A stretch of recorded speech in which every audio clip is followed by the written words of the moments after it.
بسم اللہ الرحمن الرحیم۔ اللہ کے نام سے شروع کرتی ہوں جو دلوں کے راز خوب جانتا ہے۔ تمام ناظرین کو دل کی گہرائیوں سے خوش آمدید اور محبتوں بھرا السلام علیکم۔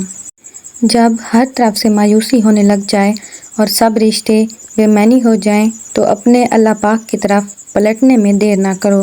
بے شک وہ تھامنے والا رحمان اور رحیم ہے۔ بلا شبہ اللہ جسے چاہے بے حساب رزق دیتا ہے اور اللہ ہم سب کی مشکلوں کو آسانیوں اور بیماریوں کو تندرستی میں بدل دے، آمین۔ بغداد کا سوداگر کہتے ہیں جب قسمت کے دروازے کھل جاتے ہیں تو انسان بلندیوں تک جا پہنچتا ہے۔ آج ہم آپ کو ایک ایسا ہی واقعہ سنائیں گے جو ایک بغداد کے سوداگر کے ساتھ ہوا۔ پرانے وقتوں کی بات ہے، بغداد میں ایک سوداگر رہا کرتا تھا جو کہ بہت دولت مند تھا، لیکن اپنی دولت کو لٹا کر وہ اتنا غریب ہو گیا تھا کہ محنت مزدوری کر کے اپنا پیٹ پالنے پر مجبور ہو گیا۔ وہ اپنی پہلے والی عیش و عشرت والی زندگی کو یاد کر کے بہت غم زدہ ہو جایا کرتا۔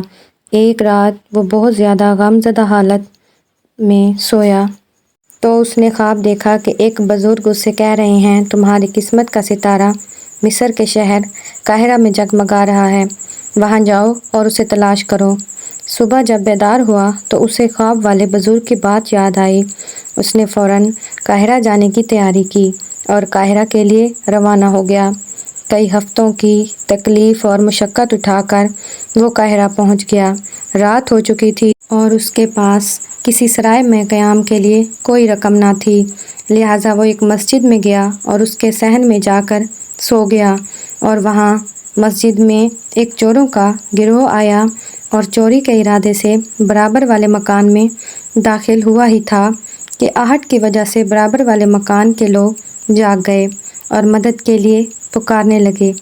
چوروں نے جب چیخو پکار سنی تو گھبرا کر بھاگ کھڑے ہوئے۔ تھوڑی ہی دیر میں علاقے کا داروغہ اپنے سپاہیوں کے ساتھ وہاں پہنچا۔ جب یہ سپاہی مسجد کے صحن میں پہنچے تو ان کو یہ سوداگر صحن میں سویا ہوا نظر آیا، لہٰذا سپاہیوں نے اسے پکڑ لیا اور چور سمجھ کر اس کی خوب پٹائی کی اور اس کو قید خانے میں بند کر دیا۔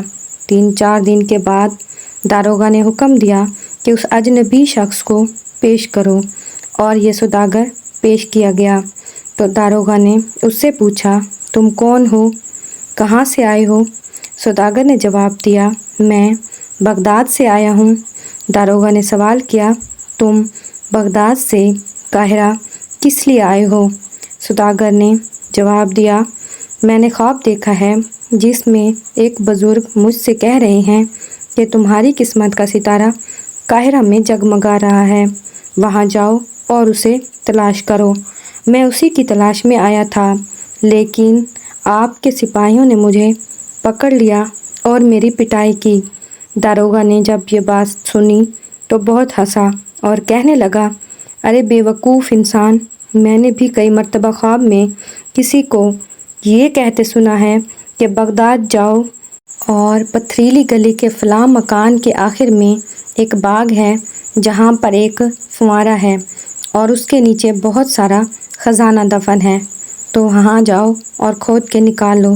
تو کیا میں بغداد گیا؟ ایک تم بے وقوف ہو جو اتنی دور سے یہاں قاہرہ چلے آئے اور صرف ایک خواب دیکھ کر۔ داروغہ نے سوداگر کو کچھ رقم دی اور کہا یہ رقم لو اور گھر واپس پلٹ جاؤ۔ قاہرہ کے داروغہ نے سوداگر کو واپس گھر بھیج دیا۔ سوداگر نے جس مکان کے بارے میں سنا، داروغہ نے اس کو جس مکان کے بارے میں بتایا وہ دراصل مکان سوداگر کا اپنا ہی مکان تھا۔ داروغہ کی باتیں سن کر سوداگر ساری بات کو سمجھ چکا تھا۔ وہ فوراً بغداد اپنے گھر پہنچا۔ اس نے فوارے کے نیچے تھوڑا سا کھودا تو اس سے بہت سارا خزانہ نکل آیا۔ اس طرح اس کا خواب ایک حیرت انگیز طور پر سچ ثابت ہو گیا اور وہ دوبارہ مالا مال ہو گیا۔ کہتے ہیں جو کچھ تمہارے نصیب میں لکھا ہوتا ہے وہ تمہارا انتظار کرتا ہے اور تمہیں ضرور مل کر رہتا ہے۔ دیر ضرور ہوتی ہے لیکن جو ہمارے نصیب میں ہے وہ مل کر رہتا ہے۔ امید کرتی ہوں ویڈیو آپ دوستوں کو پسند آئی ہوگی۔ ویڈیو پسند آ جائے تو لائک اور شیئر ضرور کریں اور آنے والی نئی ویڈیوز کے لیے چینل کو سبسکرائب کریں۔ شکریہ۔ ایک نئی ویڈیو کے ساتھ دوبارہ حاضر ہوں گی، تب تک کے لیے خدا حافظ۔